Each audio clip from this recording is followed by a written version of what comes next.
Sa mundo po natin ay may tunggalian, kasamaan at kabutihan, kadiliman at kaliwanagan. Hinahanap po ba natin ang kapayapaan at katotohanan? Inyo pong subaybayan ang lakad sa liwanag.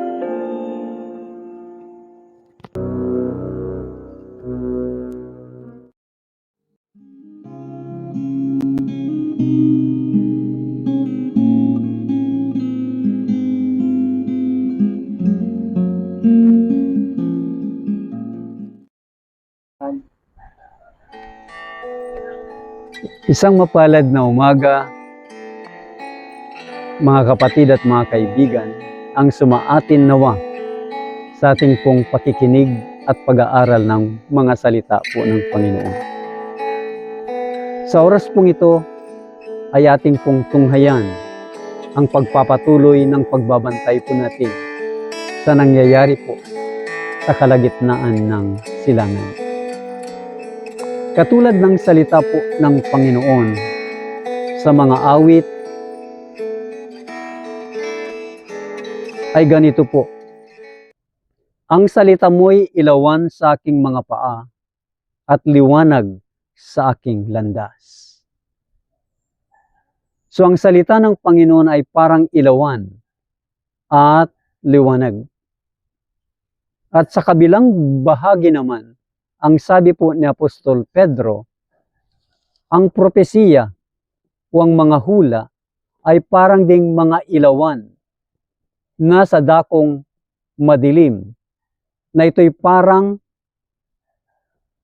ilawan na nagbabantay sa tala sa umaga hanggang ito ay sumilang sa ating mga puso. Kaya kung bakit po sinasabi po sa atin po ng Panginoon sa pamamagitan ni Propeta Habakuk, isulat mo ang pangitain at iukit mo na malinaw sa mga tapyas na bato upang makatakbo ang bumabasa niyaon, sapagkat ang pangitain ay sa panahong takda pa at nagmamadali sa pagkatapos at hindi magbubulaan, bagaman nagluluwat, at hintayin mo sapagkat walang pagsalang darating, hindi magtatagal. Kaya mga minamahal na kapatid at mga kaibigan, kung bakit natin binabantayan ang pagkilos ng hari ng Hilagahan, the King of the North, ang Turkey, tandaan po natin po, sapagkat isang gabi, sabi po niya, ay kukunin ang Jerusalem o ang Israel. Kaya po, kapag nangyari po yun, tatayo si Miguel, ang ating Panginoong Jesucristo, doon sa sanktuaryo sa langit, at doon matatapos ang pamamagitan po niya sa tao at sa Diyos. Ibig sabihin, magsasara ang pinto ng awa. Darating ang panahon ng kabagabagan na hindi pa nangyari buhat nung magkaroon ng bansa. Kaya mga minamahal na kapatid at mga kaibigan, ang ating pong pag-aaralan, ating ipapahayag sa umaga pong ito, ay ang panahon ng kabagabagan na darating sa lupa pong ito, sapagat ang sabi po ng Diyos ay mangyayari ayon sa kanyang mga salita. Pwede ba natin pong itong matakasan o maiwasan? At talagang hindi yata, sapagat yan ang sinabi, mga minamahal, at kailan ito darating o mangyayari. Ito po ang sabi po sa Daniel 12:1. Ang sabi niya po, sa panahong iyan ay tatayo si Miguel, ang dakilang pinuno ng tagapag-ingat ng iyong bayan, at magkakaroon ng panahon ng kaguluhan na hindi pa nangyari kailanman, mula nung magkaroon ng bansa hanggang sa panahong iyon. Ngunit sa panahong iyon ay maliligtas ang iyong bayan. Bawat isa ng pangalan ay matatagpuang nakasulat sa aklat ng buhay. Kaya mga minamahal na mga kapatid at mga kaibigan, pagsikapan ng ating mga pangalan ay nakasulat sa aklat ng buhay. Kahit mangyari po ang panahon ng kabagabagan, sapagkat kung nakasulat ang ating mga pangalan, tayo ay may pag-asa sa kaligtasan o buhay na walang hanggan. Kaya po, ano ang mga bagay na darating po? Nakaakibat po dito sa panahon ng kaguluhan. Ang sabi po rito po sa atin po, tatayo si Miguel. Ano ang ibig sabihin po ng pagtayo ni Miguel? Ito po yung paghahari niya o ang pagbibigay ng Ama ng kaharian sa kanya, mga minamahal na kapatid. Kaya po, kailan po ito? Ang sabi po ay, kapag ang hari ng hilagahan ay kanyang itatatag ang kanyang tolda sa banal na dako, and that is Jerusalem. Ang sabi po ay, tatayo si Miguel at darating din ang wakas ng hari ng hilagahan. Kaya mga minamahal na kapatid, at ano ang mangyayari? Magkakaroon ng kaguluhan. Kaguluhan na hindi pa naranasan nung buhat na may tatag ang mga bansa. Kaya po, mga minamahal na kapatid, ating pong tunghayan ang mga iba't ibang pangyayari na kaakibat dito sa panahon ng kabagabagan. Ganito po ang sabi po sa nakasulat, kapag nagtapos na ang mensahe ng ikatlong anghel, ang kahabagan ay hindi na magtatanggol pa para sa mga makasalanang naninirahan sa lupa. Mga minamahal na kapatid, ang mensahe ng ikatlong anghel, ito po yung ebanghelyo ni Kristo sa mga huling araw. Dito tayo masusubok na mensahe para sa ating pong ikaliligtas. Ano pa po ang iba pang pangyayari? Natapos na ng bayan ng Diyos ang kanilang gawain. Ibig sabihin ay naibigay na ang ebanghelyo, ang pabalita ng kaligtasan sa sangkatauhan. Tinanggap na nila ang huling ulan, ang kaginhawahan mula sa harap ng Panginoon. Ito yung kapangyarihan na magbibigay sa mga anak ng Diyos ng kapangyarihan na maibigay ang huling babala sa sanglibutan at makikita ang kalwalatian po ng Diyos sa pamamagitan ng kanyang mga lingkod. At ano pa po, ang sabi po, at handa na sila para sa oras ng pagsubok na kahaharapin nila. Mayroon palang pagsubok na darating, mga kapatid. Ito yung final crisis. Ano po? Final tests sa mga anak ng Diyos bago ililigtas ng Diyos ang mga ito. Kaya sabi pa po, anong kasunod pa na mga pangyayari? Ang mga anghel ay dali-daling nagpaparoot parito sa langit. Ibinabalita ng isang anghel na galing sa lupa na tapos ng kanyang gawain. Ang huling pagsubok ay naibigay na sa sanglibutan at lahat ng nagpatunay na sila'y tapat sa mga banal na tuntunin ay nakatanggap ng tatak ng Diyos na buhay. At pagkatapos ay tumigil na si Jesus sa kanyang pamamagitan sa santuaryo sa langit at kanyang itaas ang kanyang kamay at sa malakas na tinig ay sinabi, tapos na.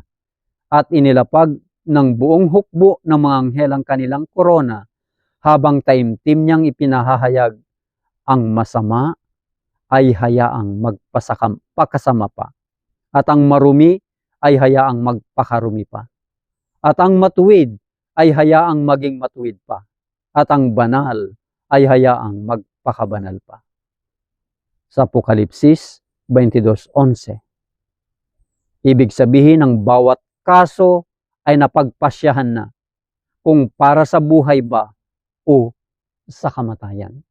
Naisagawa na ni Kristo ang katubusan para sa kanyang bayan at pinawi na ang kanilang mga kasalanan. Nabuo na ang bilang ng kanyang nasasakupan, ang kaharian at kapangyarihan at ang kadakilaan ng mga kaharian sa silong ng buong langit ay malapit ng ibigay sa mga tagapagmana ng kaligtasan. At si Jesus ay maghahari na bilang hari ng mga hari at Panginoon ng Panginoon. Kaya po, sa paglabas o pagkatapos ng pamamagitan ni Kristo sa sanktuaryo, ano ang mangyayari sa lupa pong ito? Sabi po, nang lumabas na si Kristo sa sanktuaryo, binalot ng kadiliman ang mga naninirahan sa lupa. Sa nakakatakot na panahong iyon, ang mga matuwid ay kinakailangang mamuhay sa paningin ng isang banal na Diyos na walang tagapamagitan. Ang pamigil na nasa mga makasalanan ay inalis na at lubusan ng kontrolado ni Satanas ang mga tuluyang hindi nagsisi. Tapos na ang matagal na pagtitiis ng Diyos. Tinanggihan ng sanglibutan ang kanyang kahabagan, hinamak ang kanyang pag-ibig, at niyurakan ang kanyang kautusan. Lumagpas na ang mga makasalanan sa hangganan ng kanilang palugit. Ang Espiritu ng Diyos na walang tigil na nilalabanan ay inalis na rin. Dahil hindi nakakanlungan ng banal na biyaya, wala na silang sanggalang laban sa Diablo. Isasadlak naman ngayon ni Satanas ang mga nanirahan sa lupa sa isang malaki at panghuling kaguluhan. At dahil tumigil na ang mga anghel ng Diyos sa pagpigil sa matitinding daluyong ng bugso ng damdamin ng tao, ang lahat ng elemento ng sagupaan ay pakakawalan. Ang buong sanglibutan ay masasangkot sa malaking pagkawasak na mas matindi pa kaysa sa sinapit ng Jerusalem noong unang panahon. Kaya mga minamahal na kaibigan, ano kaya ang larawan ng sanglibutan kapag nangyari ito? Handa po na ba tayo sa ganitong pangyayari? Kaya ang mga kumikilala sa kautusan ng Diyos ay pararatangan ng pagdadala ng kahatulan sa sanglibutan.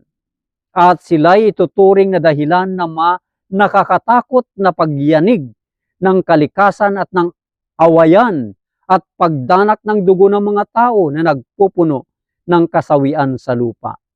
Ang kapangyariang taglay ng kahuli-hulihang babala ay ikinagalit ng masasama. Ang kanilang galit ay nag-alab laban sa lahat na tumanggap sa mensahe. At mas patitindihin pa ni Satanas ang espiritu ng pagkamuhi at pag-uusig. Kaya mga minamahal na kapatid, tulungan nawa tayo ng Diyos na mga ito ay matiis ng bawat isa sa atin po. Kaya po yung paghahanda ay mahalaga po ngayon. Huwag nating iantala ang paghahanda. Kaya ang sabi po, ano ang nangyari po noong bago mawasak ang Jerusalem po? Ito po ang sabi po, nang sa wakas ay alisin ng presensya ng Diyos sa bansang Hudyo, hindi ito nalaman ng mga pari at ng mga tao. Bagaman, pinamamahalan na ni Satanas at pinakikilos ng mga pinakakakilakilabot at pinakamasamang bugso ng damdamin, ipinalalagay pa rin nilang sila'y pinili ng Diyos. Ang paglilingkod sa templo ay nagpatuloy pa rin. Ang mga handog ay inialay pa rin sa mga nasa salaulang altar. At araw-araw ay tinatawagan ng pagpapala ng Diyos para sa bayang responsable sa dugo ng minamahal na anak ng Diyos. At nagsisikap na patayin ang kanyang mga tagapaglingkod at apostol. Gayon din naman, kapag binigkas na ang di mahabaging hatol ng sanktuaryo at may takda na magpakailanman ang kahihinatnan ng sanglibutan, ito'y hindi rin malalaman ng mga naninirahan sa lupa. Mga minamahal, kaya kung bakit kailangan ng pagbabantay, pagpupuyat, pananalangin, pag-aaral ng mga salita ng Diyos. Sapagkat ang sabi ang mga sistema ng relihiyon ay pagpapatuloy pa rin ng mga taong sa wakas ay nilisan na ng Espiritu ng Diyos. At ang mga makademonyong sigasig na iuudyok sa kanila ng prinsipe ng kasamaan para may sagawa ang masasama niyang panukala ay makakahawig ng sigasig para sa Diyos. At ano ang sentro ng kaguluhan po o pag-aaway? Ito po, mga kapatid, dahil ang Sabat ay naging bukod tanging paksa ng pagtatalo sa sangsaksang kakristyanuhan at ang mga pangasiwa ng relihiyon at ng pamahalaan ay nagsama na upang ipatupad ang pangingilin ng linggo, ang patuloy na pagtangging magpasakop ng isang maliit na grupo sa ipinag-uutos ng karamihan ay siyang magiging dahilan ng pagkasuklam sa kanila ng buong sanglibutan. Mga minamahal na kapatid, kung tayo ang nasa panig ng maliit na pulutong na ito, tayo kaya'y handa na sa pangyayari pong ito? Igigiit ng kaunting naninindigan laban sa itinatag ng pangingili ng simbahan at sa batas ng pamahalaan ay hindi dapat payagan na mabuti pang sila'y magdusa kaysa malagay sa kaguluhan at kawalang batas ang buong bansa. So makita natin ang pagpipili po. Mas pipiliin pa nila ang marami. Dahil natatakot sila sa idudulot nito, mga kapatid. Dahil lang sa kukunti ang bilang ng mga tumatanggi na makisama sa kanila, ay ganito na ang gagawin nila. Kaya po, mga minamahal na mga kaibigan, ganoon din ang pangangatwiran ang inilabas ng mga pinuno ng mga tao laban kay Kristo. May 18 taon na ang nakakaraan. Mas mabuti para sa inyo ang sabi ng tusong si Caiaphas, ng isang tao ay mamatay alang-alang sa bayan kaysa mapahamak ang buong bansa. Kaya mga minamahal na kapatid at mga kaibigan, kaya ang mga anak ng Diyos ay halos tatayo na mag-isa.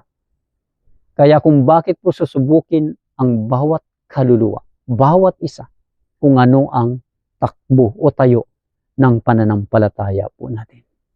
Kaya sabi po rito mga kapatid, ang bayan ng Diyos kung gayon ay masasadlak sa mga tagpong iyon ng kahirapan at bagabag na malinaw na sinasabi ng propeta bilang panahon ng kaguluhan o kabagabagan ni Jacob. Alam po natin ang nangyari kay Jacob nung kinilos ni Satanas si Esau na habulin at patayin si Jacob. Dahil sa kasalanang, kinuha ni Jacob ang pagkapanganay ni Esau. Kaya mga minamahal na kapatid, si Esau, dahil sa isang pinggang karne laang po, ipinagpalit po niya ang kanyang pagiging panganay. Samantalang pagiging panganay sa banal na kasulatan, mga kapatid, ay malaking pagpapala buhat sa Diyos. Kaya binaliwala ni Esau ito na kinuha naman ni Jacob sapagkat yun ang nais ni Jacob, ang pagpapala ng langit. Yan mga kapatid. Kaya makita natin po kung bakit magkaroon ng kabagabagan si Jacob. Dahil sa isang kasalanan po niya. Take note po, isang kasalanan na dapat ito'y mapatawad at mabura sa aklat ng langit. Kaya po, ang sabi po, ang gabi ng matinding hirap ni Jacob nang siya'y makipagbuno sa pananalangin upang makaligtas sa kamay ni Esau, ay kumakatawan sa magiging karanasan ng bayan ng Diyos sa panahon ng kabagabagan.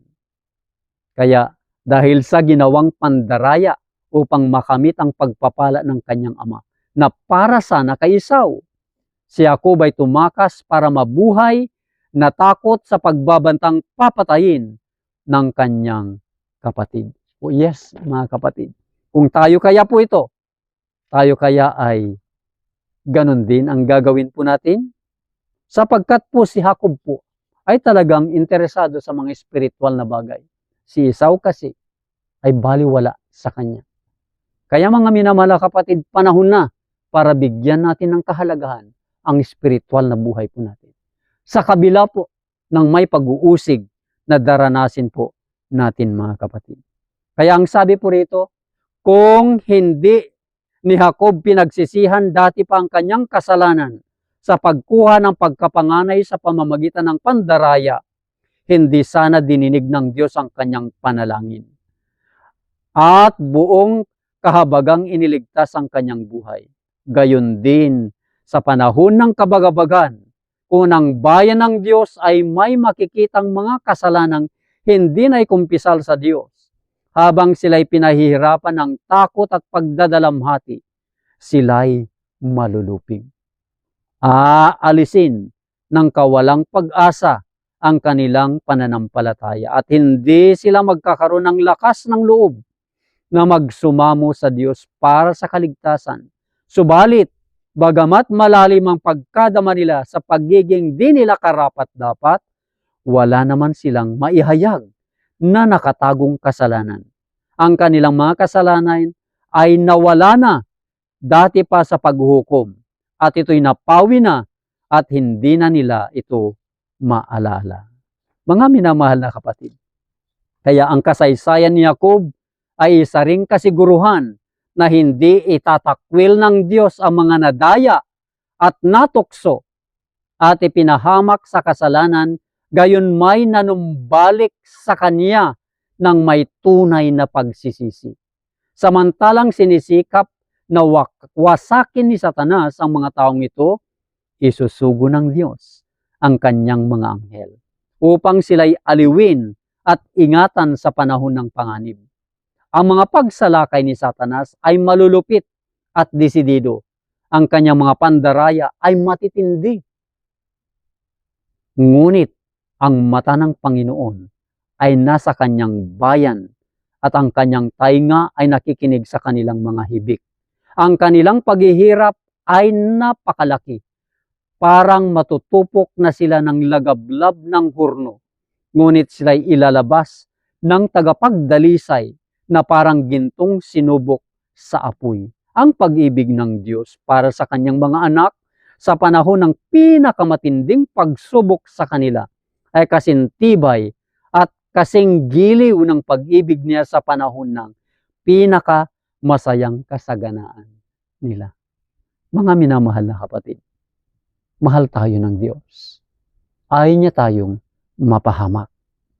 Kaya po, magtiwala tayo sa Kanya kahit na darating ang panahon na ito.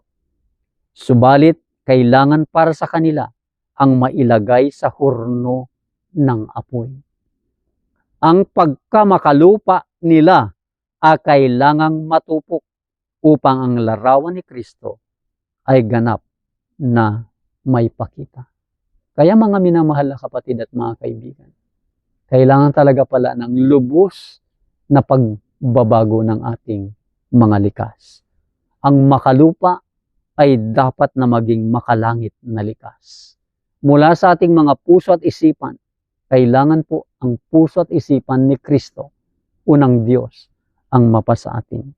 Kaya po ang panahon ng pangamba at matinding hirap na darating sa atin ay nangangailangan ng pananampalatayang makapagtitiis ng kapaguran, pagkaantala at gutom.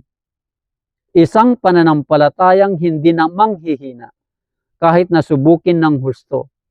Ang panahon ng palugit ay pinagkaloob sa lahat upang maghanda para sa panahong iyon.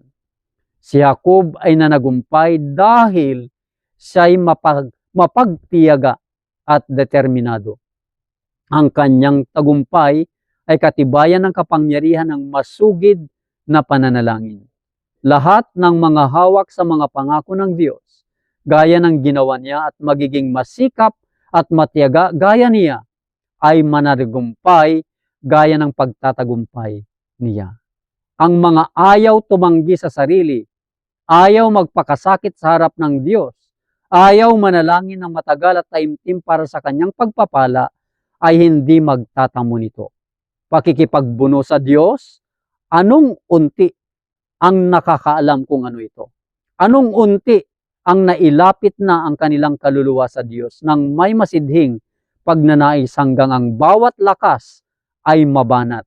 Kapag rumagasa sa mga nagsusumamo ang mga alon ng kawalang pag-asa na hindi maipahayag ng pananalita, anong unti ang nangangapit sa mga pangako ng Diyos nang may pananampalatayang hindi sumusuko.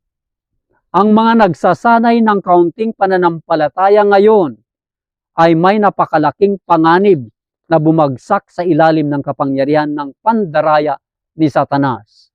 Sa ilalim ng kautusang pipilit sa budhi. Tandaan po natin po, ang ating kalayaan, ang ating konsensya ay pipilitin tayo. Ikokontrol po ito. At kahit na makayanan nila ang pagsubok, sila'y mababaon sa mas malalim pang pagkabahala at paghihirap sa panahon ng kaguluhan. Dahil hindi nila ginawang ugali ang magtiwala sa Diyos. Ang mga leksyon ng pananampalataya na ipagwalang bahala nila ay mapipilitan nilang pag-aralan sa ilalim ng matinding panggigiit ng panlulupaypay. Kailangang makilala na natin ngayon ang Diyos sa pamamagitan ng pagpapatunay sa kanyang mga pangako. Itinatala ng mga anghel ang bawat panalangin kaimtim at taos-puso. Mas mabuti pang alisin natin ang mga pagbibigay kasiyahan sa sarili kaysa pabayaan ang pakikipag-usap sa Diyos. Ang pinakamatinding kahirapan, ang pinakamalaking pagtanggi sa sarili na may pagsang-ayon ng Diyos ay mas mainam pa kaysa sa mga kayamanan, karangalan, kaginhawahan, at kaibigan na wala naman ang pagsang-ayon niya. Dapat tayong maglaan ng panahon ng pananalangin. Kung hinayaan nating mawili ang ating isipan sa mga makasanglibutang kapakanan, maaaring bigyan pa tayo ng panahon ng Panginoon sa pamamagitan ng pag-aalis sa ating mga Diyos-Diyosang kayamanan, mga bahay at mabubungang lupain. Ang panahon ng kaguluhan na hindi pa nangyayari kailanman ay malapit ng mahayag sa atin.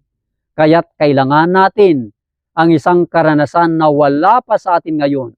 Subalit maraming tao ang napakatamad upang makamit ito. Kadalasang nangyayari ng kaguluhan ay mas malaki sa inaasahan kaysa sa realidad. Subalit hindi ganito sa krisis na kahaharapin natin. Ang pinakamalinaw na paglalahad ay hindi kayang masaklaw ang lawak ng kakilakilabot na karanasang iyon. Sa panahon ng pagsubok, ang bawat kaluluwa ay kailangang tumayo sa harapan ng Diyos para sa kanilang sarili. Bagaman sina Noe, Daniel at Job ay nasa lupaing iyon, habang buhay ako, sabi ng Panginoong Diyos, hindi nila maililigtas ang mga anak na lalaki o babae man. Ang kanila lamang ililigtas ay ang kanilang sariling buhay sa pamamagitan ng kanilang katwiran. Kaya ngayon, habang ang dakila nating punong pari ay gumagawa pa ng katubusan para sa atin, dapat nating sikaping maging sakdal kay Kristo. Maging sa isang kaisipan ay hindi maaring mapasuko ang ating tagapagligtas sa kapangyarihan ng tukso.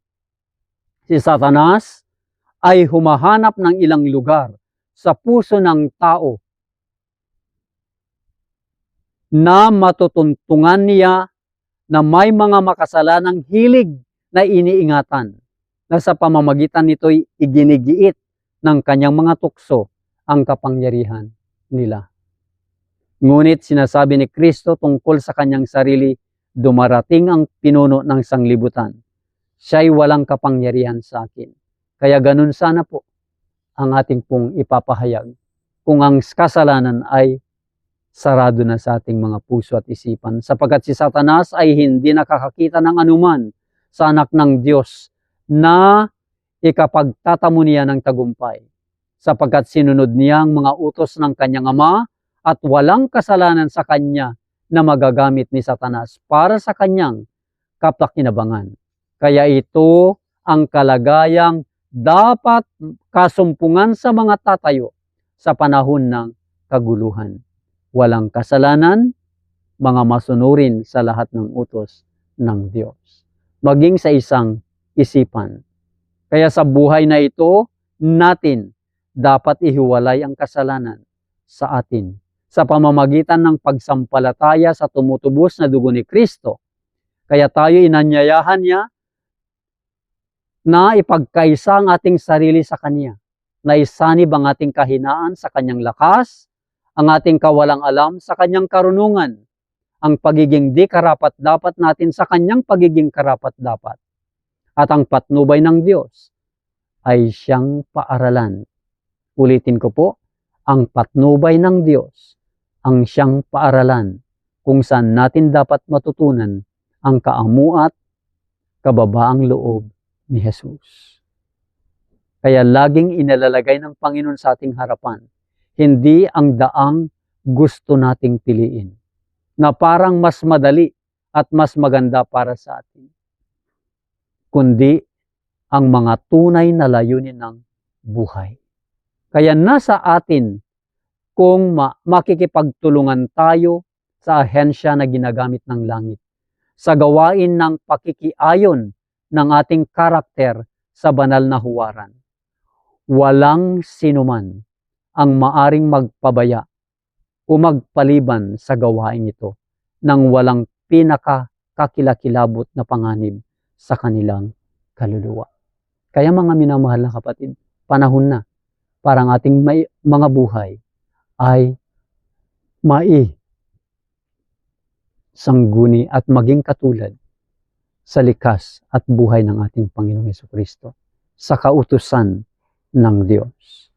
Kaya po, kahabag-habag ang lupa at dagat sapagkat ang diablo'y bumaba sa inyo na may malaking puot, palibhasay alam niya na maikli na lamang ang kanyang panahon. At ang galit ni Satanas, mga minamahal, ay patindi ng patindi habang umiikli ang kanyang panahon. At ang kanyang gawain ng pandaraya at pangwawasak ay hahantong sa sukdulan nito sa panahon ng kaguluhan.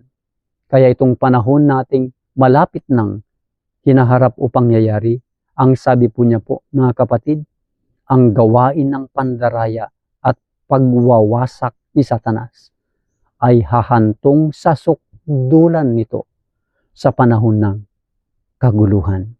At bilang sukdulang yugto sa dakilang drama ng pandaraya, si Satanas mismo ay gagayahin si Kristo. Ulitin ko po, si Satanas mismo gagayahin si Kristo. At ang iglesia, sabi niya po, na matagal nang nagsasabing naghihintay sa pagdating ng tagapagligtas, bilang katuparan ng mga inasahan nito, ngayoy palalabasin ng dakilang mandaraya na dumating na si Kristo sa iba't ibang bahagi ng mundo.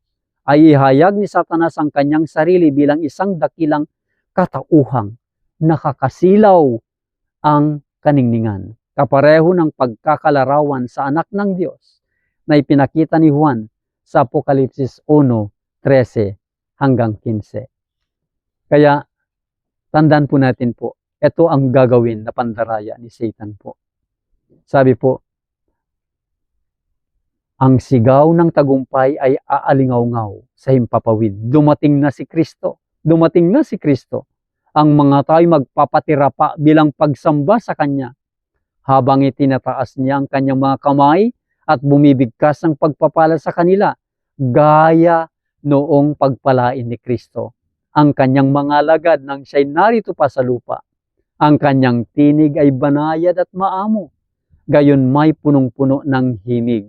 Sa isang malumanay at maawaing boses ay sasabihin niya ang ilan sa mga magiliw at makalangit na katotohanan iyon na sinabi ng tagapagligtas.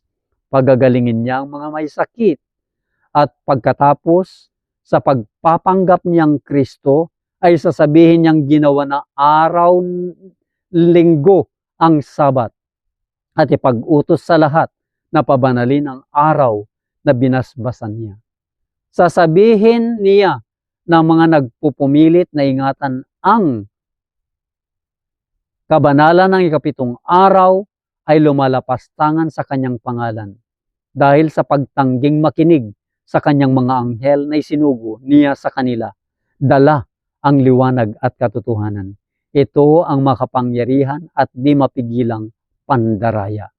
Katulad ng mga Samaritanong nadaya ni Simon Magos, napakaraming tao mula sa pinakahamak hanggang sa pinakadakila ang magbibigay pansin sa mga salamangkang ito na sinasabing ito'y ang kapangyarihan ng Diyos. Tandaan po natin mga minamahal, pandaraya po ito. Kaya marami ang madadaya at higit ang puntirya ni Satanas ay ang iglesyang matagal nang naghihintay kay Kristo. Ngunit ang bayan ng Diyos ay hindi madadayat maililigaw. Ang mga turo ng huwad na Kristong ito ay hindi kasang-ayon sa mga kasulatan.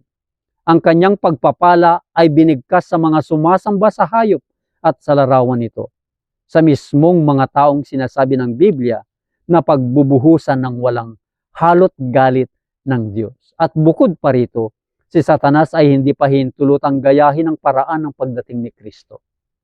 Binalaan ng tagapagligtas ang kanyang bayan laban sa ikalawang pagparito. Lilitaw ang mga bulaang Kristo at ang mga bulaang propeta at maaari pati ang mga hinirang. Kaya kung sasabihin nila sa inyo, tingnan ninyo siyang nasa ilang, huwag kayong lumabas.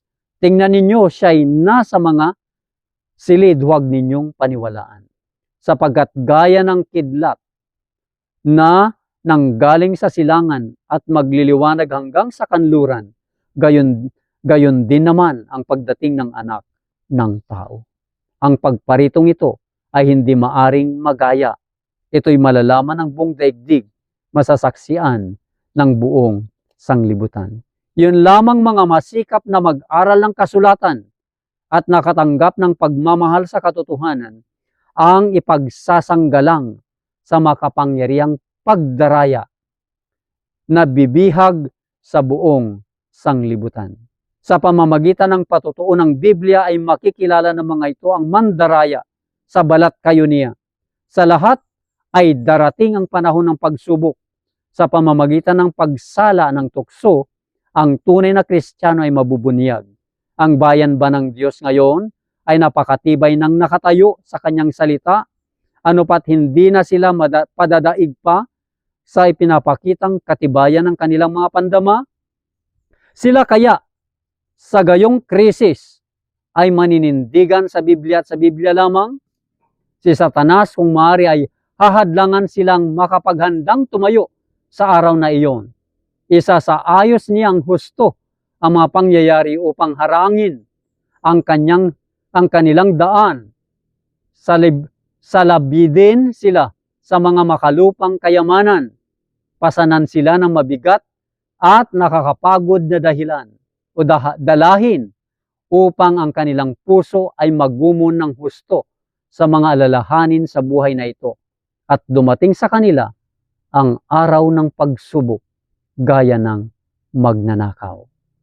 Kaya mga minamahal na kapatid, kapag itinigil na ni Kristo ang kanyang pamamagitan sa sanktuaryo, ang walang halong galit na nagbabanta laban sa mga sumasamba sa hayop at sa larawan nito at tumanggap sa tanda nito ay ibubuhos na. Ang salot sa Ehipto noong ililigtas na ng Diyos ang Israel ay kauri ng mas matindi, mas malawakang kahatulang ibubuhos sa sanglibutan bago ang panghuling pagliligtas sa bayan ng Diyos. Ang sabi ni Juan Revelador bilang paglalarawan ng matinding parusang iyon, nagkaroon ng nakakapandiri at masamang sugat ang mga taong may tanda ng hayop at ang mga sumamba sa larawan nito. Ang dagat ay naging parang dugo ng isang taong patay. At bawat may buhay na nasa dagat ay namatay. At ang mga ilog at mga bukal ng tubig ay naging dugo. Kakilakilabot man ang mga pagpaparusang ito. Ang katarungan ng Diyos ay talagang makatwiran pa rin. Ang anghel ng Diyos ay nagsabi, matuwid ka sapagkat hinatulan mo ang mga bagay na ito, sapagkat pinadanak nila ng dugo ng mga banal at mga propeta at pinainom mo sila ng dugo. Ito'y karapat-dapat sa kanila. Kaya sa paghatol ng kamatayan sa bayan ng Diyos, ay talagang nagkasala na rin sila sa dugo ng mga ito, na para bang sila sa sarili na rin nila ang kamay ang nagpadanak nito. Sa ganyan ding paraan ay sinabi ni Kristo ng mga Hudyo noong kanyang kapanahunan ay nagkasala sa lahat ng dugo ng mga taong banal na binubo mula noong panahon ni Abel, sapagkat taglay nila ang gayon ding espiritu at sinisikap na isagawa ang gawaing kapareho nung sa mga pumatay na iyon sa mga propeta. Kaya mga minamahal, makita po natin ng katindi sa panahon ng ibuhos ang galit po ng Diyos. At sa sumunod na salot, ang kapangyarihan na ibinigay sa araw upang pasuin ng apoy ang mga tao. At napaso mga tao sa matinding init. Ganito inilarawan ng mga propeta ang kalagayan ng lupa sa kakilakilabot na panahong ito. Ang lupain ay nagluluksa sapagkat ang ani sa bukid ay nasira. Lahat ng punong kahoy sa parang ay tuyo, sapagkat ang kagalakan ay nawala sa mga anak ng tao. Ang mga binhi ay natutuyo sa ilalim ng lupa. Ang mga kamalig ay walang laman. Nag-uungala ng mga hayop. Ang mga kawan ng mga baka ay nalilito sapagkat wala silang pastulan. Ang mga tubig sa batis ay natutuyo at tinupok ng apoy ang mga pastulan sa ilang. Ang mga awit sa templo ay magiging mga panaghuy sa araw na iyon. Sabi ng Panginoong Diyos, darami ang mga bangkay na itinatapon sa bawat dako. Kaya mga salot na ito ay hindi pangkalahatan, dahil kung gayoy mamamatay ng lahat ang mga naninirahan sa lupa. Ngunit, ang mga ito ay magiging pinakakakalagim-lagim na parusang kailan may naranasan ng mga tao. Ang lahat ng kahatulan sa mga tao bago magsara ang pintuan ng awa ay nahahaluan ng awa. Ipinagsasanggalang ng namamagitan dugo ni Kristo ang makasalanan mula sa pagtanggap ng buong kaparusahan para sa kanyang kasalanan. Ngunit sa huling paghatol, ang puot ay ibubuhos ng walang halong awa. Kaya mga minamahal, sa araw na iyon ay napakaraming maghahangad sa proteksyon ng kahabagan ng Diyos na napakatagal nilang hinahamak. Ang mga araw ay dumarating, sabi ni Amos. Sa Amos 8:11-12, sabi ng Panginoong Diyos na ako'y magpapasapit ng tagutom sa lupain, hindi tagutom sa tinapay o pagkauhaw sa tubig, kundi sa pakikinig sa mga salita ng Panginoon. At sila'y lalaboy mula sa dagat hanggang sa dagat, at mula sa hilaga hanggang sa silangan. Sila'y tatakbo at ng paruot parito upang hanapin ang salita ng Panginoon. At hindi nila ito matatagpuan. Kaya mga minamahal, ang bayan ng Diyos ay hindi ligtas sa paghihirap. Subalit bagaman inuusig at binabagabag, bagaman nagtitiis ng kasalatan at nagdaranas ng kakulangan sa pagkain, sila'y hindi babayaang mamatay. Ang Diyos na nangalaga kay Elias ay hindi lalampasan ng kahit isa sa mga anak niyang mapagsakripisyo. Siyang kayang bilangin ang buhok ng kanilang ulo ay mangangalaga sa kanila. At sa panahon ng tagutom ay mabubusog sila. Habang ang mga masasama ay nangamamatay dahil sa gutom at salot, ipagsasanggalang naman ng mga anghel ang mga matutuwid. At ibibigay ang kanilang mga pangangailangan. Para sa kanyang lumalakad ng matuwid ay ang pangakong ang kanyang tinapay ay ibibigay sa kanya. Ang kanyang tubig ay sagana. Kapag ang dukha at nangangailangan naghahanap ng tubig at wala, ang kanilang dila ay natutuyo dahil sa uhaw, akong Panginoon ay sasagot sa kanila. Akong Diyos ng Israel ay hindi magpapabaya sa kanila. Mga minamahal na kapatid, ang mga makalangit na bantay, palibhasa'y tapat sa kanilang tungkulin ay patuloy sa kanilang paghihintay.